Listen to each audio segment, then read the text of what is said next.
as I start, amen po, let us read, basahin po natin yung Ephesians chapter 2, verses 8 to 9. Ayan, no? So it says here, "For it is by grace you have been saved through faith. And this is not from yourselves, it is the gift of God, not by works, so that no one can boast." Amen. So mag-pray po muna tayo. Hallelujah, Lord. Panginoon, nagpapasalamat po kami, Father God, for this blessed afternoon, Panginoon, na pinagkaloob mo sa amin to listen to your words, O God. Hallelujah, Holy Spirit, we invite you in our midst, Panginoon, ngayong oras na to, O God. Lord, mangusap ka po, Panginoon, sa puso namin. Lord, give us an attentive mind, O God, and heart, Panginoon, that every seed that will be planted, Panginoon, ngayong oras na to, God, ay hindi to manakaw ng kaaway, Panginoon. Kundi, Lord, maitanim to sa aming mga puso, Lord, at may sa buhay po namin, Panginoon. Lord, we are ready, Father, to do your will, Father God. And I pray, Lord, that this afternoon as we go out in this room, Panginoon, Lord, I pray, God, na yung passion namin, Panginoon, to do, O God, your will in our lives, O God, will never be the same again, Panginoon. Lord, I pray you rekindle the fire in our hearts, Panginoon, nang sa gayon, O God, Lord, we will work out, O God, the salvation that you've given us, O God. Lord, that the salvation that we receive from you, God, is not for us alone, Panginoon, kundi, God, gusto rin po namin, Panginoon, na ibahagi ito, Lord God, sa mga taong lost, O God. Lord, today, we continue, O God, to ask for your holy presence to saturate this place, O God. May your angels, O God, ascend and descend in this place, Panginoon. May they be busy minister, O God, your people who are here this afternoon, O God. And I pray, Panginoon, the manifestation of the Holy Ghost, O God, to move in our midst this afternoon, O God. Thank you, Lord. At ngayon pa lang po, Panginoon, pinapasalamatan ka na po namin at maingat po namin, God, ibinabalik sa iyo, Panginoon, ang papuri, pasasalamat, parangal sa pangalan ni Jesus. Amen. Hallelujah. So, sa Tagalog, we will read that Ephesians 2:8-9 sa Tagalog. Amen po. Sabi dito, sapagkat dahil sa kagandahang loob ng Diyos, kayo ay naligtas sa pamamagitan ng pananampalataya at ito ay kaloob ng Diyos. Hindi mula sa inyong sarili. Hindi ito bunga ng inyong mga gawa, kaya't walang may pagmamalaki ang sinuman. Amen? So this confirms that our salvation is only by God's grace through faith. Amen po? So my next question is, now that you were saved, what's next? Amen? Ngayon naligtas ka na. What's next? So today we're going to hear the message in line with our series for this month, Heart of God, and the title of the message is, I am saved, what's next? Amen? So, I'm saved. What's next? Naniniwala po ba kayo that when you accepted Jesus Christ as your Lord and personal Savior, it doesn't stop there? Amen? So, you have a purpose, a role to play. Just like a husband and a wife. Di ba po pag nagpakasal kayo, amen? Kapag ikaw nag-decide na kayong magpakasal, amen? Ang purpose nyo bilang husband and wife, hindi po nag-end nung nagkaroon kayo ng exchange of vows. Amen. That starts only from, yan po nag-i-start ang pagiging mag-asawa nyo. Diyan pa lang na stage, mag-i-start ang pagiging mag-asawa ninyo. Amen. And then you have a purpose to play in you as a husband and wife and to your future children. Same thing with our relationship with the Lord. That when we were saved, we have a purpose to play. We have a role to play and a purpose to fulfill. Amen po. So, ito po yung ating landing, ito po yung pinaka-main verse po natin sa Philippians 2, verses 5 to 13. Amen? Philippians 2, verses 5 to 13. Sabi niya po dito, you must have the same attitude that Christ Jesus had. Amen? In verse 6, though He was God, He did not think of equality with God as something to cling. Instead, He gave up His divine privileges. He took the humble position of a slave and was born as a human being. When He appeared into human form, He humbled Himself in obedience to God and died a criminal's death on a cross. Therefore, God elevated Him to the place of highest honor and gave Him the name above all other names. Amen? And that at that name of Jesus, every knee should bow in heaven and on earth and under the earth. And in verse 11, it says here, and every tongue declare that Jesus Christ is Lord to the glory of God the Father. And in verse 12, it says here, dear friends, sabi po ni Apostle Paul, no, you always followed my instructions when I was with you. And now that I am away, it is even more important. Work hard, show the results of your salvation. Amen? Obeying God with deep reverence and fear. And in verse 13, it says, and God is working in you, giving you the desire and the power to do what pleases Him. Amen? So very clear in verse 12 that that Apostle says, amen po, that we need to work on our salvation. Apostle Paul, no, sabi nga po ni Kuya Davey kanina, he is a Jewish Pharisee who became one of the most influential figures in early Christianity after a miraculous conversion experience to the road of Damascus, where he encountered the resurrected Jesus, and he dedicated his life spreading the gospel of Christ to the Gentiles, meaning non yung mga unbelievers, and we were once a Gentile. Amen? So through extensive missionary journey across the Roman Empire, and is credited with founding numerous Christian communities and writing 13 books of the New Testament. Grabe, no? Sinulat po ni... Ilan po yung books sa New Testament? Ilan po ang books sa New Testament? 27. So 13 po na like half of it, sinulat po ni Apostle Paul. Imagine, Apostle Paul was once a persecutor of Christians. But when he encountered Jesus Christ, grabe, 13 books in the New Testament, sinulat niya. So Apostle Paul, who used to persecute Jesus Christ, commanded the Philippians and even reiterated the work they have is very important, and that is to work hard to show the results of their salvation. Amen? Because this command from Apostle Paul, this is the one that pleases the Lord.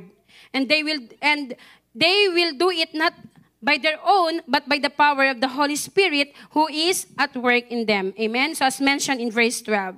So what are my roles as a follower of Christ? Now that I am saved, what is my role as a follower of Christ? Amen? So what you were saved for. Amen? So I want you to reflect on this, what you were saved for.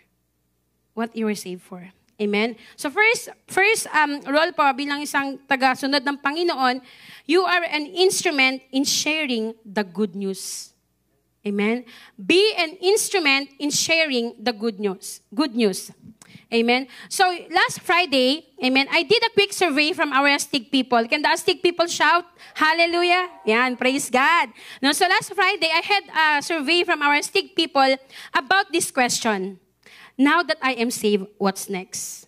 Amen? And most of them answered, share the gospel and win soul for Christ, which is true. Praise the Lord for the life of these Astig people that now they know their purpose. Amen? So, after accepting Jesus Christ as our Lord and Savior, the next step we need to do is to share the gospel to others. Amen? What is gospel, Ate Dina? So, gospel is also known as good news. It is the central message of God's love and salvation through Jesus Christ, which includes His life, death, and resurrection. So we have 4 Gospels po, Matthew, Mark, Luke, and John. So the core of the Gospel is that God sent Jesus to pay for the humanity's sin, offering forgiveness and eternal life to all who believe in Him. Remember John 3:16? For God so loved the world that He gave His only begotten Son, that whosoever believed in Him should not perish but have everlasting life. So the gospel is a specific type of the Word of God, the good news. It is about God's saving work through Jesus Christ. This conveyed in the 4 New Testament books called the gospel, and this is the teachings of the apostles. Amen? So I strongly believe that you were saved to share, to proclaim the good news, especially to the poor. Not just in your house, not just here in Canada, but to the edge of the earth. Amen? So you were saved to be an instrument in sharing the gospel. Amen? So in Mark 16, verses 14 to 20, that was the resurrection of Jesus already. Sabi niya dito, no, later he appeared to the 11 disciples themselves as they were reclining at the table. He reprimanded them for their unbelief and hardness of their heart, because they did not believe those who had seen him after he had risen from the dead. And he said to them, sabi ng Panginoon, no, sabi po ni Jesus Christ before po siya after po ng resurrection niya, sabi niya po dito, go into the world, sabi niya po sa mga disciples niya, amen? Go into the world and preach the gospel to all creation. Sabi niya po, the one who has believed and has been baptized will be saved. Amen? But the one who has not believed will be condemned. These signs will accompany those who have believed. In my name, they will cast out demons. They will speak with new tongues. They will pick up serpents. And if they drink any deadly poison, it will not harm them. They will lay hands on the sick and they will recover. So then, the Lord Jesus had spoken to them. He was received up into heaven and is set down in the right hand of God. And they went out and preached everywhere, while the Lord worked with them and confirmed the word by the sons that they followed. Amen? So sino po dito ang willing na gamitin ng Panginoon para ipalaganap yung ebanghelyo niya, the gospel? Amen? So for me, no, I believe that sharing Jesus to others is one of the most important yet neglected role of a believer. Do you agree?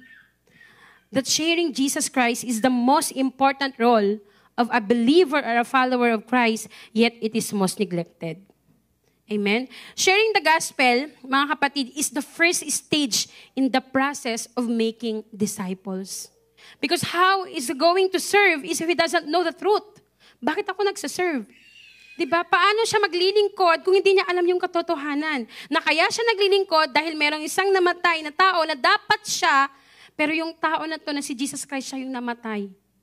Diba? Because if he knows the reason why he is serving, then for sure, hindi po mahirap para sa kanya maglingkod. Na hindi mo na po kailangan i-first. Amen? So I believe, brothers and sisters, that the gospel, the first stage in the process of making disciples is by sharing the gospel. For that soul to win for the Lord, you must really have to share kung ano yung ginawa ni Jesus at kung gaano siya kamahal ng Panginoon. Na dapat tayo po ay mamatay. Amen? Tayo po sana yung maipako sa krus, but then, hindi po tayo yon. Amen po, mayroon pong umako sa mga kasalanan natin. Amen po. So you might ask the reason why, Ate Dina and Kuya Davey, Pastor Francis last week, no, says, what's the importance for me? Bakit ko ba kailangang i-share yung gospel, Ate Dina? I have two main reasons for you. First, we are to share the gospel because many are lost. Many are lost. Amen.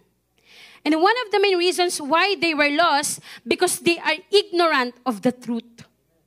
They are ignorant of the gospel. Amen po.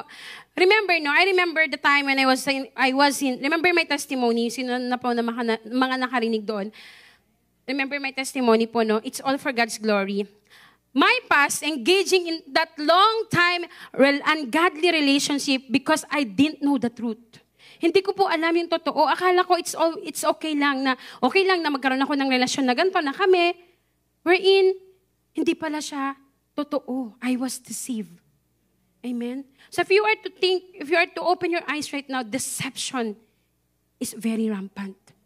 Many are lost. Amen? Because of the ignorance of the truth. Amen? I lack knowledge about the gospel. I do not know the truth. But when I came to know and learn about Jesus Christ, who Jesus and what He did for me, that's the time I realized I was wrong of what I believe. Amen?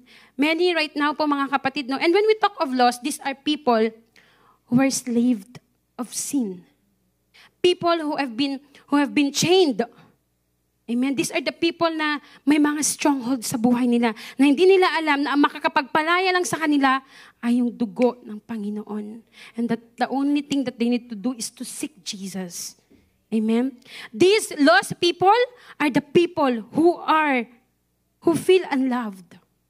Ito yung mga tao na feeling nila walang nagmamahal sa kanila. Amen? These are the people who doesn't know their real identity. Di ba po? Ito yung mga taong lost, itong mga taong lost na to, ito yung mga taong that they don't know their real identity. That they think the real identity that they have is in the world, but no. The real identity is found only in Jesus. Amen po? So these lost people are the people who feel unworthy. Ito po yung mga yon. People who feel unworthy. That what they think is that wala na silang magandang maidudulot sa mundo, but they do have. Amen? People who are finding their worth, amen, in the world and to men. These people are those who are helpless and hopeless. These are people na lost talaga. Yung feeling nila wala nang magiging patutunguhan yung buhay ko. Ganto na lang ako. I was born this way, I'll die this way. Yun po yung mga taong lost. Amen? So that's your purpose. That's the importance why you need to share the gospel. These people are the ones who feels like they are nobody. Yun po. Ito po yung mga taong lost na kailangan po nating abutin. Amen. Kaya pasalamatan mo yung tao na nag-invite sa'yo. Amen. Second reason why do you need to share the gospel? First reason, many are lost. Second, we are to share the gospel because everyone needs a Savior. Everyone needs Jesus. The reason why Jesus Christ came, amen, into the world is to save us, to seek and save the lost. Sabi ni Jesus, amen? So Jesus actually do not need us. Hindi po tayo kailangan ng Panginoon. Tayo ang may kailangan sa Panginoon. Amen? Humanity desperately needs Jesus for salvation from sin, for spiritual guidance, and for a relationship with God. Amen? A need made apparent by humanity's separation from God due to sin. Amen? Mabigat po ba yung role natin bilang isang Kristiyano? That's why, di ba, sabi po dun sa word, narrow is the gate, and wide is the gate for destruction. Kasi ito po ang isa sa mahalagang purpose ng isang Kristiyano. Amen?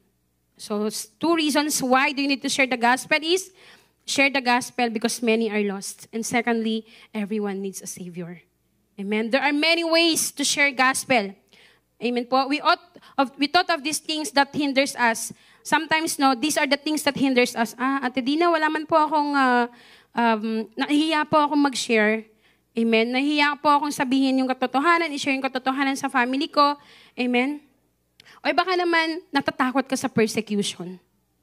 At natatakot ako na baka pagtawanan ako, na baka anong sabihin sa akin, baka mawalan po ako ng kaibigan kapag nakita ko, shinare ko si Jesus sa kanila. Amen? We are being hindered by the gospel. Amen? Baka kasi din, pag in-invite mo, tatanggihan ka.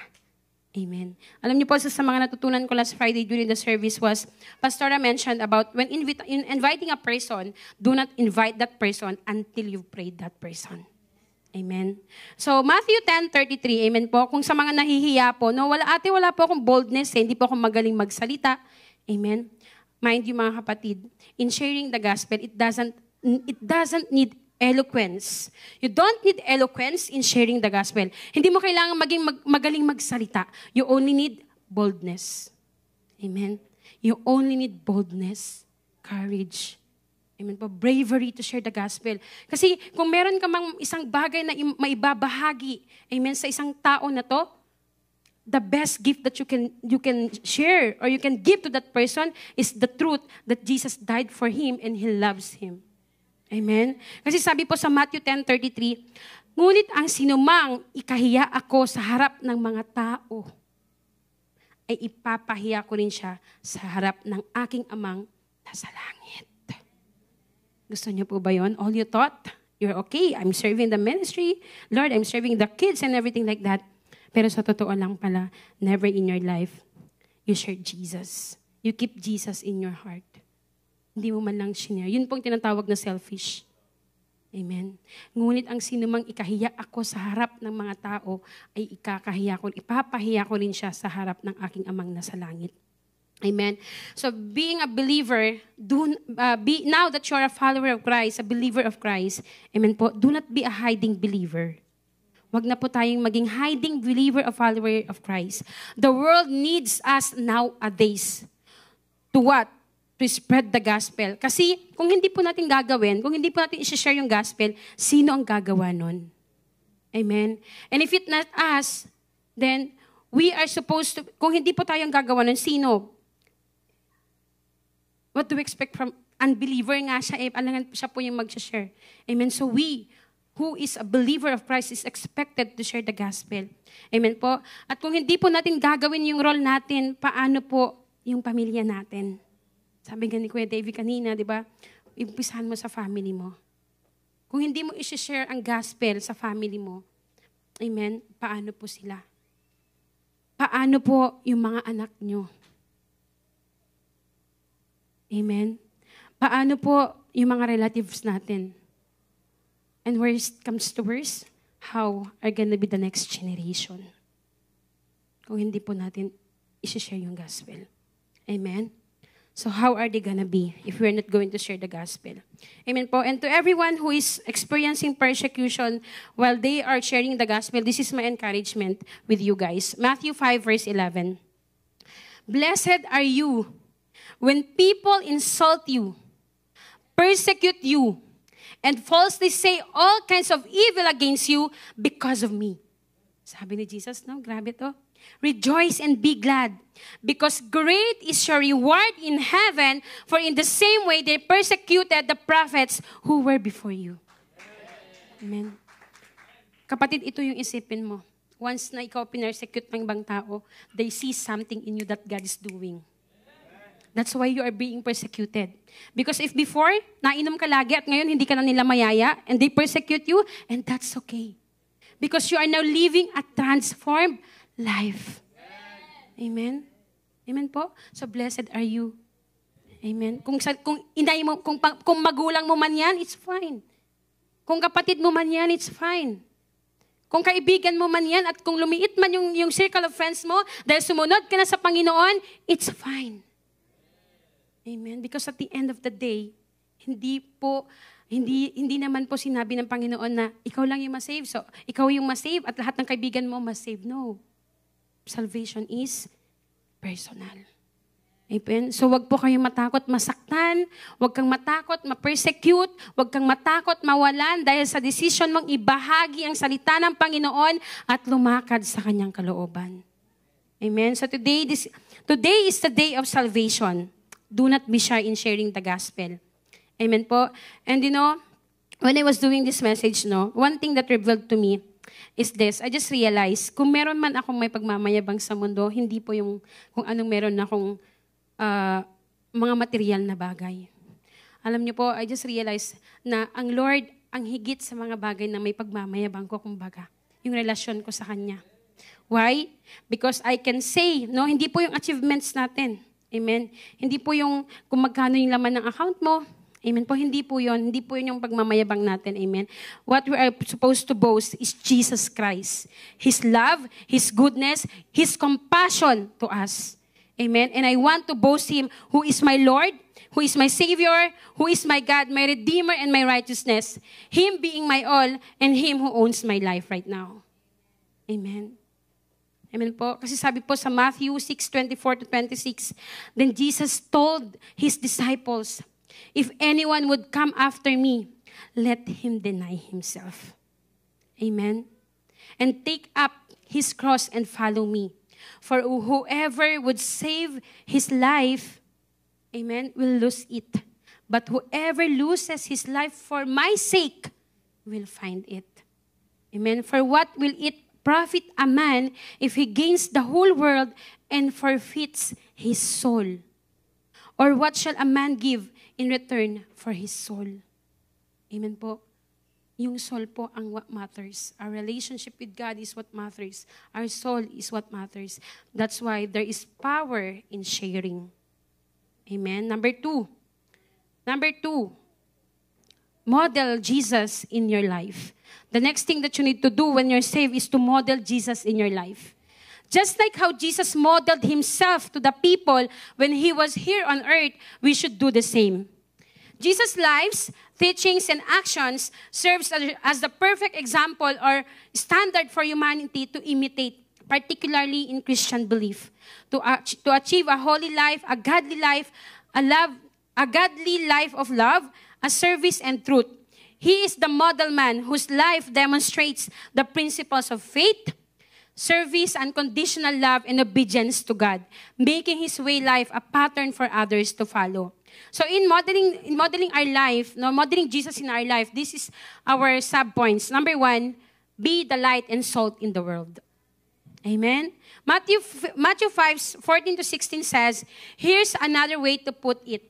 You're here to bring light, bringing out God colors in the world. God is not a secret to be kept. Can you tell that to your neighbor po? God is not a secret to be kept. Amen? We're going public with this, as public as a city on a hill. If you make a light bearers, you don't think I'm going to hide you under a bucket, do you? I'm putting you on a light stand. Now that I've put you there on a hilltop, on a light stand, shine. Kung saan ka nilagay ng Panginoon, shine. Amen? Keep open house. Be generous with your lives. Be generous with your lives. By opening to others, you'll prompt people, amen, to open up with God, this generous Father in heaven. Amen? So wherever you are, whatever family you belong to, wherever is your work or whatever is your work, whether you are in school or in the university, amen, kung saan ka nilagay ng Panginoon, shine. Amen? Shine. Shine brightly. Amen? He placed you there for such a purpose. And one of the great purpose or roles that you do is to bring light to that environment. Kasi ang Panginoon, kahit kailan, hindi po siya nagkakamali. Amen? Maging ilaw ka, amen, sa madilim na mundo. That is one of your role. Be the light. Amen? You'll never know what each person you'll never know what that person, amen, that you bump into each day, amen, hindi niyo po alam kung ano po yung kinalalagyan ng taong ito na nakakasalubong mo sa isang araw, amen po, kasi iba-iba man po yung nakakasalubong natin, amen. You don't know kung ano po yung pinagdadaanan niya, amen, and you being the light in that person's life, amen, you bring a difference, amen. But yung makita ka pa lang, nakikita na nila yung liwanag ng Panginoon sa buhay mo. Amen. So instead of them thinking, nakita niyo po kanina yung sino po yung nasa first service, amen po, yung video na plini ni Kuya Davey. Amen po. That little kid, he brought light into the life of that old woman by the invitation. Amen po. So, let us be the light by modeling or displaying a Christ-like character. Amen. The fruits of the Holy Spirit is evident in you that you do not need to do it forcibly, but it is already innate in you. Yung hindi mo na kailangan magpanggap na mabait ka, na mapagbigay ka, kasi nga bakit? Normal na yan, kasi nga yung fruit of the Holy Spirit is already in you. But it's impossible to bear a fruit kapag wala ka pong relasyon sa Panginoon. Amen? So being the light. Amen? And being a salt. Amen? Being a salt. Being a salt. Amen po? So if you were to open your eyes and look around, mga kapatid, deception is rampant. So us being the salt, God wants us to use as His instrument to preserve the next generation. Ano po bang ginagawa ng asin? It preserves the food, amen? It adds flavor in the food. So we must be like that. Amen po? We must be like that, modeling Jesus and sharing the word, because we never know whose life you can add flavor to it. Amen? Yung pag-smile mo pa lang, di ba yung nakakasalubong mong ganyan, tapos pag-smile ka, ay, nismile niya ako. Di ba? Hindi po sa'yo crush ka niya. Amen po, nismilean mo siya kasi nga nakita mo siya nakita mo siya na hindi maganda yung posture niya, or parang madediscern mo naman po yun kapag may pinagdadaanan yung tao, di ba po? So, you gives flavor to the light of that person. Same as true with us, follower of God. We are to preserve the next generation, and at the same time, we are to bring flavor onto it. So we are supposed to display godly character to the people around us, especially the unbeliever. Amen? Amen po. So letter B, first is being the light and salt. Letter B, we model Jesus by being an ambassador of Jesus Christ. Amen? What is ambassador? Amen po. In general context, an ambassador is a respected official acting as a representative of a nation. Sent to a foreign land, the ambassador's role is to reflect the official position of the sovereign body that gave him authority. And in biblical context po, sabi po dito, ambassador means Christians serves as an official messenger and representative of God's kingdom to the world. Amen? Delivering the message of reconciliation through Jesus Christ through both their words and actions. This involves living out Christ's love, embodying His character, and sharing the message of forgiveness and new life in God to those who did not yet know Him. And in 2 Corinthians 5:20, amen po sa Amplified Version, it says here, so we are ambassador for Christ. As though God were making His appeal through us, we as Christ's representatives plead with you on behalf of Christ to be reconciled with God. Amen? Yung nakikita talaga nila yung godly character sa'yo. Nakikita nila nakikita nila si Jesus Christ sa buhay mo. And they glorify our Lord God because of your life. Amen po. Amen? So we are God's ambassador. Amen po mga kapatid. And the primary purpose of the whole, alam ko naman po na, ako din po naman is, sabi nga ni Kuya kanina, we are working in progress. Amen? At least may progress. Amen po. So, I cannot do this on my own which is true. You cannot transform your life by your own self-will. Amen? You need the power of the Holy Spirit because the primary purpose of the Holy Spirit is to make us like Christ. And the process isn't possible without Him. So we must learn to follow His leading as He guides us through the map of God's world. Kaya po ini-encourage tayo nila pastora na magbasa ng Bible. Amen po. Our reconciliation is based on the salvation Jesus Christ provide and is accepted by faith. Amen po. Sabi mo sa katabi mo, you are Christ's ambassador. Amen? So we are a representation of Jesus Christ. So choose to live a life that is aligned with God. Live a righteous life because if other people will see Jesus in the way you live, you bring glory to the name of the Lord. Amen po, mga kapatid. So for me, modeling is reflecting Jesus Christ's character. His way of life when He was here, living in His teachings, allowing His virtues to be evident in our lives, and thereby becoming a living example for others. Amen. Na-inspire ako sa testimony nito. Gusto ko rin yung testimony niyan. Dapat ganun po yung marinig natin. Amen po. And letter C, let your life be a testimony to others. Amen. Is your life story inspiring to other people? And when they are inspired, sino mag-glorify? Of course, ang Lord. Amen po. Because in Philippians 1:27 verse 30 says, only let your manner of life be worthy of the gospel of Christ, so that whether I come and see you or am absent, I may hear of you that you are standing firm in one spirit, with one mind striving side by side for the faith of the gospel, and not frightened in anything by your own opponents. This is a clear sign to them of their destruction, but of your salvation, and that from God. For it has been granted to you that for the sake of Christ, you should not only believe in Him, but also suffer for His sake. Engage in the same conflict that you saw and now hear that I still have. Your life testimony is a powerful tool to invite other people. Amen. Your life testimony displays the power of the Lord that is transforming your lives. Amen. We cannot change our own lives. I believe that. It is only by the power of the Holy Spirit who is at work within us. Kaya alagaan po natin yung testimony natin. Amen po. Do not look back in your old life. Amen. People look up to you and through your life testimony. Kaya po laging sinasabi ni Pastor na kung ano yung dineliver na ng Panginoon sa atin, we shouldn't be going back there anymore. Amen. Rather, we need to move forward. Amen po. So sabihin mo sa katabi mo, take care of your testimony.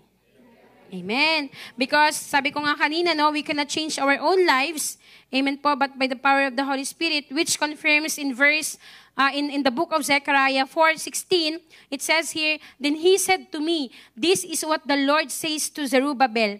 It is not by force, nor by strength, but by my spirit, says the Lord of heaven armies. Diba may kanta po, not by might, not by power, but by the Spirit of God who will transform us. Amen? So remember mga kapatid, it is not us who will transform the life even to our cell members. Amen? It is the work of the Holy Spirit. And as a Christians who were saved, amen po, as Christians we are saved, but our hearts are being transformed daily. Amen po, yung puso po natin, yan, no? Pag willing ka po na magpa-transform sa Panginoon, babaguhin ka niya, basta manatili ka lang po sa presensya niya. Amen? And last po, but not the least, amen, serve your purpose. Amen? Win souls for Jesus. Amen po. So now that I am saved, what's next? Your next thing to do is to serve your purpose. Win souls for Jesus. Amen? So as we all know, soul is Jesus' heartbeat. And this is the most important thing that we can do in the world is to bring people to Jesus Christ. Amen? Sabi po sa Luke 15:7, I tell you in the same way. Luke 15 verse 7, I tell you in the same way, there will be more joy in heaven over one sinner who repents than over 99 righteous people who have no need of repentance. That's why do not underestimate the power of invitation, the power of prayer before we invite. Because sabi ng Panginoon, amen, there will be more joy in heaven over one sinner who repents. Kaya tayo, nung nakakilala tayo sa Panginoon, amen po, matindi ang kagalakan na naibigay natin sa Kanya. Amen. Amen po. He will leave the 99 for you. He left the 99 for that one person because he repented. Bumalik siya sa piling ng Panginoon. Amen? That is why God's Great Commission is for us to make disciples. Amen po. And making disciple, if sharing the gospel is the first process in making disciples, amen po, soul winning, amen po, is making disciples, I should say, is the final process in soul winning. Kasi bakit? Naging disciple na siya eh. And this disciple, ang gagawin niya ulit, it's just a process. Amen po. It's just a process. Amen. So, and in Matthew 18, in Matthew 18, 16 to 20, amen po, sabi niya dito, now the 11 disciples went to Galilee, to the mountain to which Jesus had directed them. And when they saw him, they worshipped him, but some doubted. And Jesus came and said to them, all authority in heaven and on earth has given to me. Go therefore, and make disciples of all nations, baptizing them in the name of the Father, and of the Son, and of the Holy Spirit, teaching them to observe all that I have commanded you. And behold, sabi ng Panginoon, I am with you always to the end of the age. Amen. Kaya po wag kayong matakot mga kapatid kapag pinapersecute kayo kasi pinangako ng Panginoon yan. He is with you. He will never leave you. Amen? So, this Great Commission, amen po, is what Jesus expected to His apostles and to those who follow Him. Amen? To do before He ascended into heaven. Soul, as I said earlier, is God's heartbeat. And what pleases Him is to win souls for Jesus. So let us be a part of Jesus Christ's Great Commission. Commission means command or assignment to us. Let us partake, amen, in the Great Commission of the Lord. In Luke 19, verse 11 to 27, no, this is my second to the last, I guess, na first. Sabi niya po dito, that is the parable of the 10 servants. The crowd was listening to everything Jesus said.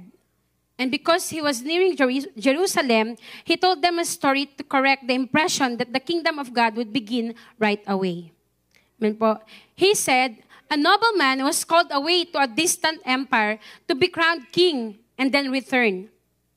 Before he left, he called together 10 of his servants and divided among them 10 pounds of silver, saying, invest this for me while I am gone. I want you to take note of that. Invest this for me while I am gone. Amen. But these people hated him and sent a delegation after him to say, we do not want him to be our king. After he was crowned king, he returned and called in the servants to whom he had given the money. He wanted to find out what their profits were. The first servant reported, Master, I invested your money and made 10 times the original amount. Well done, sabi ng Panginoon, no? And then the king exclaimed, you are a good servant. You have been faithful with the little I entrusted you, so you will be governor of 10 cities as your reward. The next servant reported, Master, I invested your money and made 5 times the original amount of money and said, I invested your money and made 5 times the original amount. And then the master said, well done, the king said, you will be governor over 5 cities. But the third servant brought back only the original amount of money and said, Master, I hid your money and kept it safe. I was afraid because you are a hard man to deal with, taking what isn't yours and harvesting crops you didn't plant. You, wicked servant, the king, Lord, your own words condemn you. If you knew that I am a hard man who takes what isn't mine and harvests crops and didn't plant, why didn't you deposit my money in the bank? At least I could have gotten some interest on it. Then turning to the others standing nearby, the king ordered, take the money from this servant and give it to the one who has 10 pounds. But master, they said, he already has 10 pounds. Yes, the king replied, and to those who use well what they are given, even more will be given. But from those who do nothing, even what little they have will be taken away. And as for these enemies of mine who did not want me to be their king, bring them and execute them right here in front of me. Alam niyo po, if I were to dig this deeper, naniniwala po ako that the Lord planted a seed in us in sharing the gospel. Amen.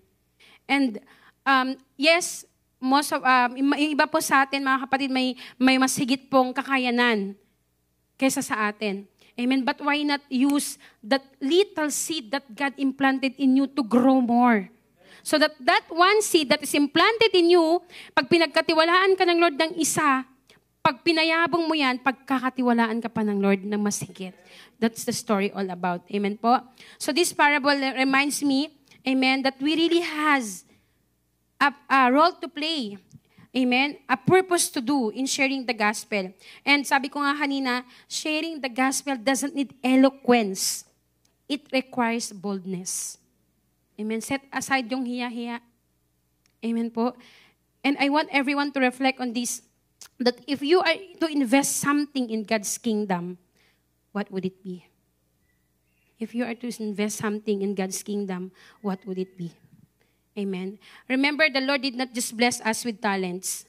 I strongly believe that He also gave us the ability to win souls for Him. Amen. The person you bump into in the morning when you go to somewhere else, to Walmart or wherever. Amen po. Your workmates, classmates, families, friends, hindi lang po yan basta-basta inilagay ng Lord dyan. Amen po. He has a purpose for you to do. Amen. And one of it is to really win them and point them to Jesus. Yes, as I said, we cannot do. I always say this. Hindi talaga natin kaya. Amen. Without the power of the Holy Spirit.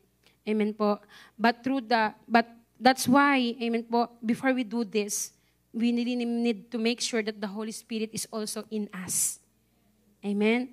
Because time will come that Jesus will find out what we're going to ask, what are the profits that we can give in the investment that He entrusted us.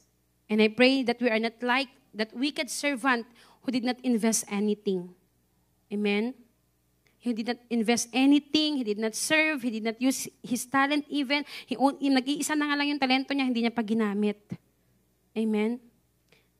Not even serve the Lord while He was alive. Nothing. Rather, my prayer po mga kapatid is, when Jesus Christ comes back, He finds us faithful in fulfilling His purpose in our lives. That is winning souls and make disciples. Tandaan po natin yung Great Commission ng Panginoon. This revealed the heart of God. Who desires, ano ba yung heart ng Panginoon? He desires all people to be saved and to come to acknowledge the truth. Di ba sinasabi po natin, Lord, make my heart, break my heart for what break yours. Pero bakit po hindi kaya natin sabihin, Lord, make my heart as your heart. Amen. Maging katulad ko po yung puso ko maging katulad ng puso mo na alin? Na nagde-desire na makapag-win ng souls. Amen po. If your heart is Jesus Christ's heart, do the same thing. The Great Commission requires us to share the good news until everyone has heard. And now that we are living in the last of the last days, I would encourage you. Amen. Be serious in the business of the Lord, making disciples of all nations. Hindi lang po Pilipino, including Canadians, Indians, or whatever nationalities. Amen po. As we are being entrusted by the Lord to be His ambassador and His heirs, let us invest in winning souls and pointing them to Jesus and allow the Lord to use us as a vessel. Let us occupy God's kingdom and depopulate hell. Amen. And ask the Lord to ignite, amen, the fire that is in us so that we can win more souls. Amen. Let us surrender our life to Jesus and allow Him to use us. And before we end, let me flash this last verse. And I want to leave with you this verse which is correlated to the parable. In Matthew chapter 6, verse 19 to 20. Amen. Matthew chapter 6, verses 19 to 20. Foremost, gamit po natin to sa tithes and offering. But this morning, this is the impression and the revelation of the Lord to me while I was driving. Sabi niya sa Matthew 6:19 to 20. Do not store up treasures here on earth, where moths eat them and rust destroy them, and where the thieves break in and steal. Sabi ng Lord, store your treasures in heaven, where moths and rust cannot destroy, and thieves do not break in and steal. Amen po. Mga kapatid, I just want to let you know that the Lord did not call you to store treasures in earth. Hindi po kayo tinawag ng Panginoon to store treasures here on earth. Amen. He called you to store treasures in heaven that has eternal value. Amen. And one thing that the Lord revealed to me this morning, as I said, that besides prayer, besides reading the Bible, besides serving Him, amen, our soul has the real one that has eternal destination. Amen, that has really eternal value. Amen po. Which is either heaven or hell, as we know. Amen po. So hindi po totoo na mas mainam na mag-impact. Hindi ko po sinasabing wag po kayong mag-save dito. Pero kung meron man po kayong, kung mag-i-store man po kayo ng kayamanan, i-store treasures in heaven. At yung pinaka-best po na i-store ninyo, yung soul. Yung soul. Kasi yun po talaga ang may eternal value. May eternal destination. Amen po, mga kapatid. So now that you are saved, what's next? Amen. Are you just going? Kayo na pong mahalang sumagot, no? Now that you are saved, now that you know the truth, now that you have a relationship with Jesus Christ, what's next? Are you just going to devalue the reason of your salvation? Or are you going to fulfill the purpose of your calling? Amen, mga kapatid. So it's yours to take po. Welcome to Jesus Reigns Forever Church, New Brunswick. My name is Francis, and this is my wife, Roxanne. And wherever you are watching right now, we are so glad that you found yourself here. We got so many different videos here that will encourage and empower you, including our worship services. And if you think you are being blessed in our channel or social media page and you wanted to connect, please hit subscribe or follow button. We'd love to get to know you a little bit better. And we pray wherever you are watching from, you will experience and encounter the presence of God right where you are. Stay connected and be blessed.